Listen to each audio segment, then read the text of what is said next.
My 24 male brother, 28 male, has shared custody of his sons, 5 and 6, with his ex. He has them 1 week on, 1 week off.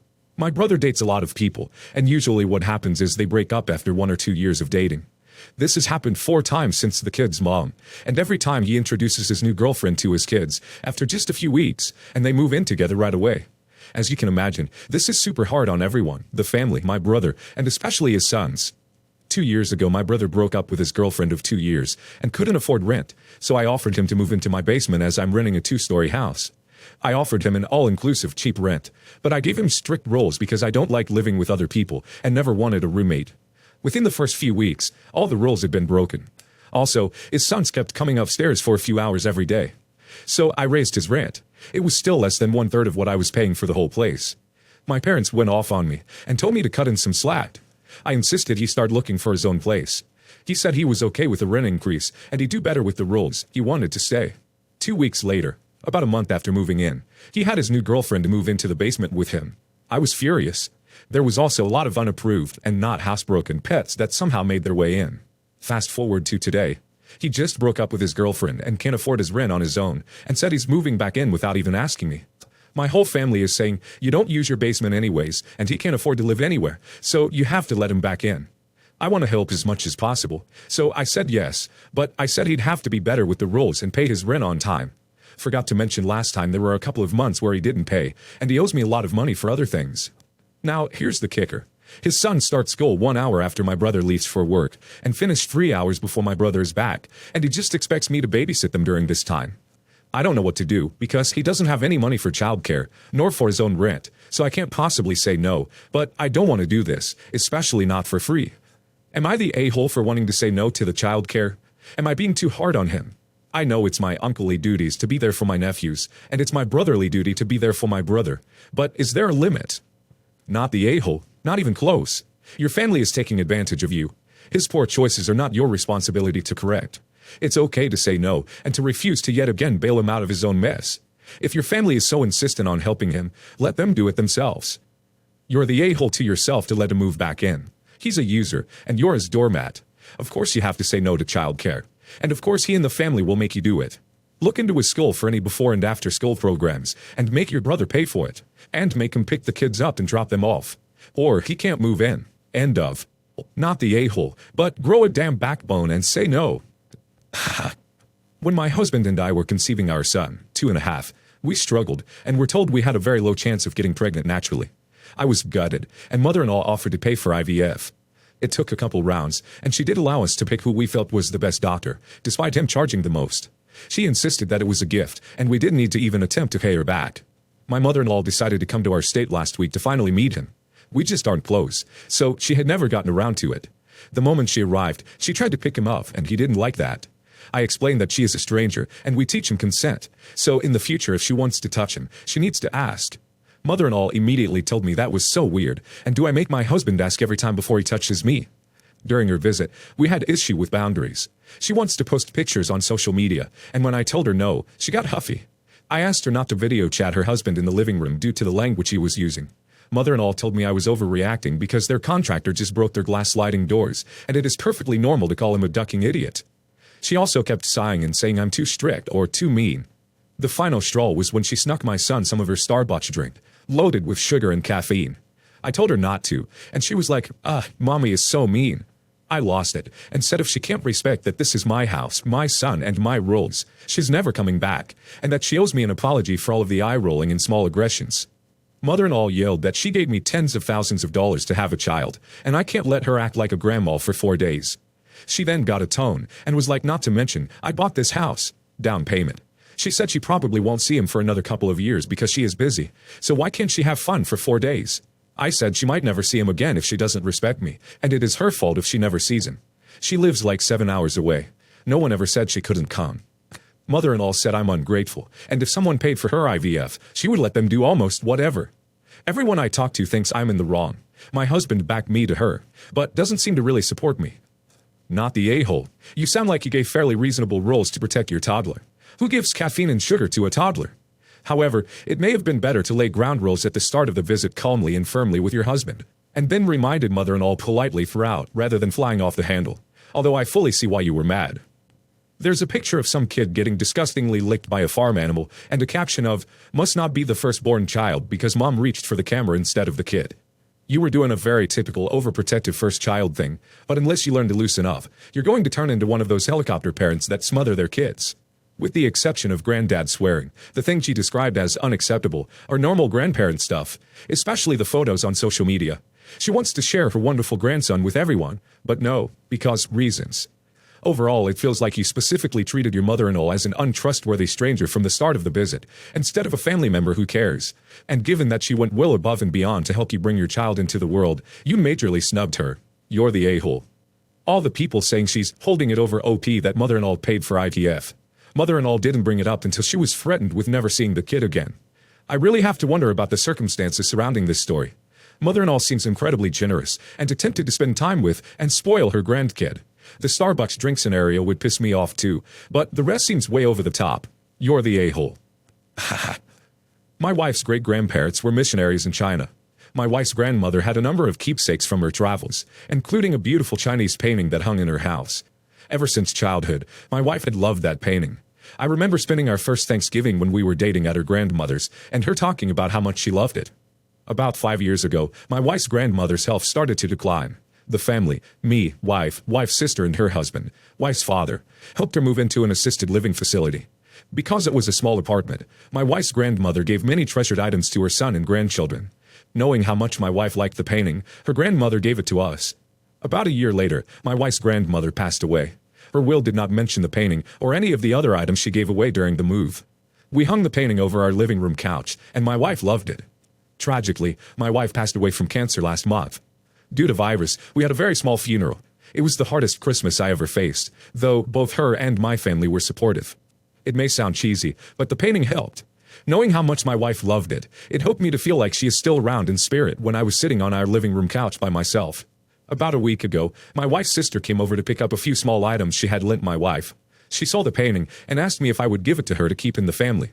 My wife had some fertility issues, and as a result, we don't have any children, though we had started the adoption process when she got her cancer diagnosis. I told my sister that the painting was an important reminder of my wife, and I wanted to keep it, though I would be happy to will it to her children when I died. Her sister said that I might change my mind if I remarried and had children of my own, and it would be better to give it to her now. She also said that her grandmother wouldn't have wanted me to keep it. I said I would think about it. I think she could tell how painful it was because she didn't push the issue any further.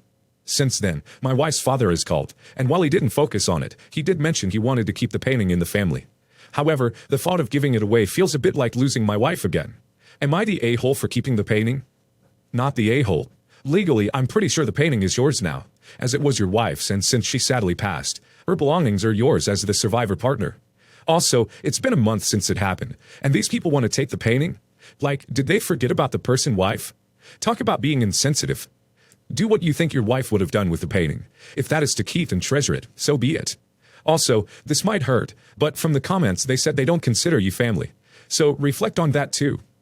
Against the grain, you're the a-hole. It's sweet to have that reminder, but you were not the only person to lose your wife, or her grandmother, and your wife was not the only child to grow up with that painting in her childhood home. This is a family heirloom. It is very reasonable of her family to want it back. And no, I will it to your children is not enough. If I were the sister, I would want my kids to grow up with the painting in their home just like I did, as a reminder of the legacy of their great-grandmother. If you give it to one of them in 30 to 50 years when you kick the bucket, it won't have the same emotional connection. I get that you are hurting and don't want to let go of anything that reminds you so strongly of your wife, but you need to find other ways to keep her memory alive, because this one is selfish. I can't believe the not the a-hole judgments were because it's legally your painting. This is am I the a-hole, not am I legally allowed to be an a-hole. Haha. My partner and I have been together for 8 years, and we've been trying for a baby for just over 5 years. We were given the sad news that IVF was our only chance to have a child, and so this meant that we had to save up a large sum of money to do a big move so we could access IVF clinics more easily, as well as saving for the actual cost of IVF. Within 2018 and 2019, we fell into a lot of financial hardship and money troubles. This was due to myself losing a job, medical appointments, and fertility treatments costing a lot. My partner losing hours at work, and other big costs that hit us. During this time, we were sleeping on just a mattress on the floor, and I was looking to utilize the interest-free finance deal to purchase a bed. But unfortunately, due to my lack of work, I couldn't qualify for the GEM MasterCard, and my partner already had a MasterCard from years earlier. I couldn't afford to purchase the bed outright at the time. My friend perked in and said that she could get the card under her name, and I just paid it off like it was mine over the 60-month interest-free loan term. The thing was, I could afford to pay the repayments monthly. I just could not qualify to get the card to begin with. This discussion with my friend was lengthy. We spoke in detail about everything, and we spoke over a couple of months about it before we went through with the transaction. As per our agreement, I've paid it off consistently since then, and there is still 48 months out of 60 months to go. Fast forward to now. My partner and I have been doing well financially. We've both had consistent work, and we have finally managed to save around $10K for us to move towns and pay for IVF treatment. Recently, I mentioned this to my friend. A few days have passed since then, and she has now messaged me and asked that I pay the account off in full. She said that she thought I'd have paid the card off by now, and my response was that I'd been paying off the amount we agreed on consistently, and reminded her of the 60-month term she agreed to and signed up for. It's only been 12 months. She feels as though I am holding her back for the next 48 months that are left, and her words were, "I have a life too." She believes that I am not being compassionate about the situation after I said I cannot give her the money up front, and that I would stick to our agreement and continue to pay the card off. She pulled the, "You're supposed to be my friend and you don't care about me or my feelings. I'm bawling my eyes out right now because I'm under so much pressure." Am I an a-hole for refusing to pay off this card completely when we both agreed that I'd pay it over 60 months? Am I an a-hole for refusing to give up my money to pay for IVF to have a child I've gone through hell and back to have for over 5 years? You're the a-hole. Yeah. Technically, you're in the right. You made an agreement for 60 months, etc. But you're being a huge a-hole. You have 10K saved up now, but from your friend's perspective, for 2 years, you were in such a bad way that you couldn't even afford a bed. She did you a huge solid by letting you take the card out. Pardon me, she took the card out in her name, and now you have money, you're sitting on it. And she's still dealing with the stress of, if my friend, for whatever reason, isn't able to pay this, I'm legally responsible for it, and it's going to ruin my credit. You're being a real bad friend here, and honestly, if you're not in a good enough place to pay off a ducking bed, you're definitely not ready for the financial strain that a child represents. You're the a-hole. You went into 5 years of debt to buy a bed when you already had financial hardship. There is surely a happy medium between mattress on the floor and asking your friend to incur a 5-year debt. Now your financial situation has changed, yes? You should pay it off and make sure you're debt-free as much as possible before starting your family. You're the a-hole. I get that having a baby is a priority for you. That said, your friend went out on a limb for you, risking her credit history. You now have $10,000 in savings? Not really. You have debt and a credit card that's in your friend's name. So that money you saved isn't really all yours. The money you charged on that credit card isn't free money. You can easily stick her with the rest of the bill and just move away because it's in her name, which would be such an awful thing to do. How expensive of a bed did you get? Moderately affordable king-size beds can go for $1,200 to $1,500 on sale. You can pay that off easily and still have money to move and pursue IVF treatment. Pay your friend off. It's the right thing to do, and you want good karma. You don't need this hanging over your head. Haha. My old school friend, Jim, lost his job late last year, and I lent him a couple of $1,000s, with the thought that he'd use it to help him pay for rent, groceries. At the time he lost his job, he was engaged to be married, and I fully expected that he would postpone the wedding until he got a new job and paid me back. But now I've been told he and his fiancée are going to get married at their friend's country house in a couple of months. My friend has yet to pay me back, and I want to ask him for the money back. I also am offended that he hasn't asked me to be one of his groomsmen. I've since spoken to him via text and made it clear that I expect him to pay me back before his wedding. It's hard to tell tone over text, but he seemed upset. I feel like he is taking advantage of my friendship and kindness. I have bills to pay too. Am I the a-hole for demanding my friend pay me back before he goes ahead with his wedding? You're the a-hole. Never lend money you can't afford to be a gift. You can't demand someone postpone their wedding for something you didn't even set terms on. You assumed. He's living his life. Present him with a repayment schedule if you're so bothered by it. Also, you're the a-hole. I'm offended he hasn't asked me to be a groomsman. Why would he?